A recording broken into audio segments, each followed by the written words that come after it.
Hi, this is YC and welcome back to my channel. Today I would like to show you how to make a healthy cookie. And you might think, is there such a thing as a healthy cookie? Well, there really is. And you might remember a few weeks back I showed you how to make a no-bake cookie. And that was great for kids, you know, that you could put in your freezer, and it had chocolate and oatmeal and everything in it. But it had butter in it and tons of sugar. And it's great for kids to just take out of the freezer and have a nice treat. But what kind of cookie can I have that might not be so bad? Well, without further ado, I'm getting ready to show you. So let's get started. You start off with 2 bananas. And I'm going to tilt you forward so you can see what I'm doing. And I'm going to use a glass Pyrex so that you can see. And you're just going to mash down 2 large bananas to start out. Okay. Just use a fork, or you can, whatever tool you think, you could mash them down better with.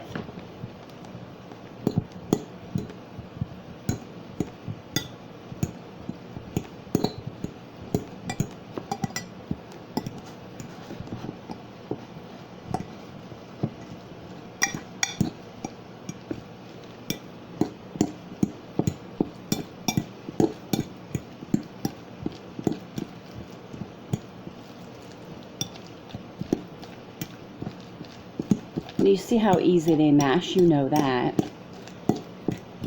And even before you get this going, you could actually, this one you actually have to put in the oven. You don't do on top of the stove like the last one I did.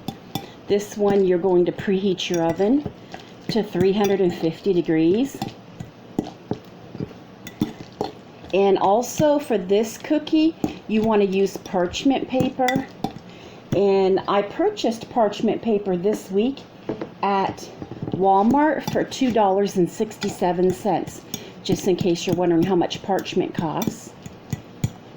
And you'll find it in the same area on the, the paper plate aisle where all the saran wrap and stuff like that is. And you've seen the big aluminum foil pans that you can buy.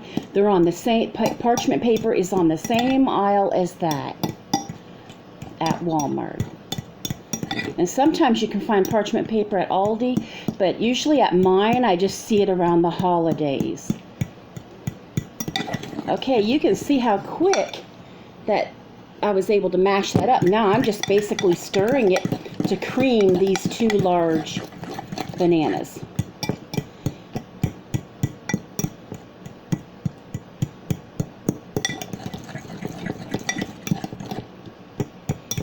Okay, now we're going to put in our next ingredient, and that is going to be 1 3/4 cup of quick oats. And I normally buy regular old-fashioned oats to eat, and sometimes steel cut oats, because these are not known for being the healthiest oat, but they still are 100% whole grain. And they're more of a powdery a texture, which is why I'm using it for this, because it will hold together in a cookie better. And you mix this 1 3/4 cup of quick oats with the 2 mashed bananas. And it's going to seem strange at first, but just keep working with it, and you'll see that eventually all these oats will be covered by mashed banana.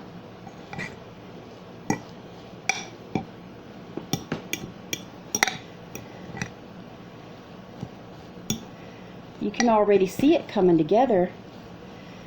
Get all this stuff off the sides. I mean, look. See?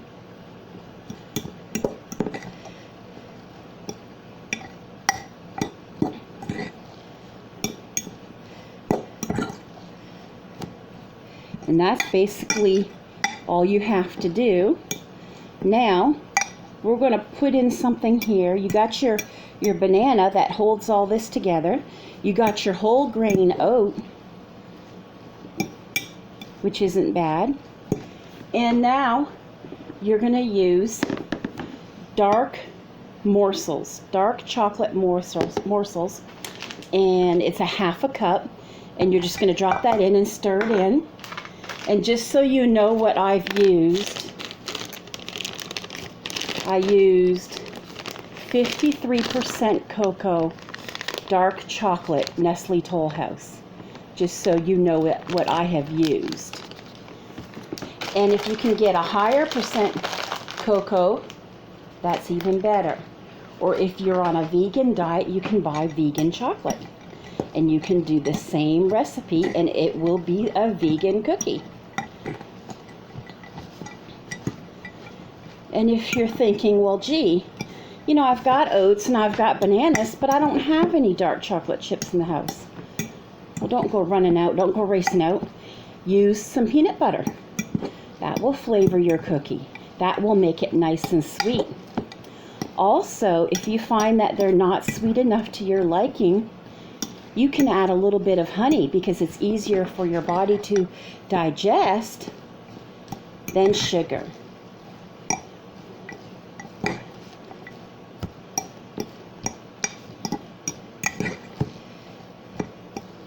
And that's it.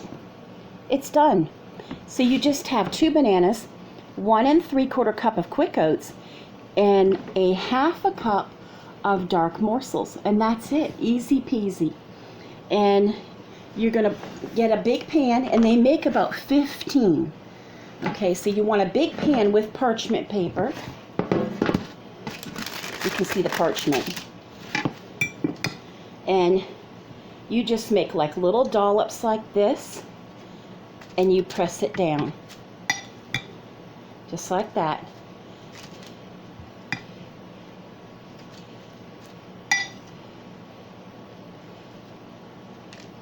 And you just do 3, 3, and 3, and I do it 5 times, so it makes out 15, and you just kind of pat them down a bit, and you're done. Once you fill up the pan. And I have my oven at 350 degrees, and if I lift you up, you can see me. You see the oven light is on. I'm preheating the oven. But I went ahead and made a batch so you could see what the final product looks like. And you just let them cool a few minutes when you take them out. And there it is. See? They're not falling apart or nothing. And they make quite a few. And, you know. Yeah, that's delicious. This is really nice. The ripe banana makes it sweet, and the chocolate is a wonderful surprise. And the oats make it healthy too. And guess what? Excuse me for talking with my mouth full, but there's no butter, no salt, no eggs, no flour, no shortening. It's healthy, and it's really, really good. Like I said, if it's not sweet enough for you, you can add a little bit of honey, add a little bit of peanut butter. You can work with this recipe. It's really, really good. I love it. And I can have this with my coffee or my hot cup of tea and not feel so guilty, like eating the children's cookies. These kind of cookies, like you get at Walmart around the 4th of July, you might want to stay away from those and eat something healthy like this. I hope you give these a try, and I hope you have a great day. Bye-bye.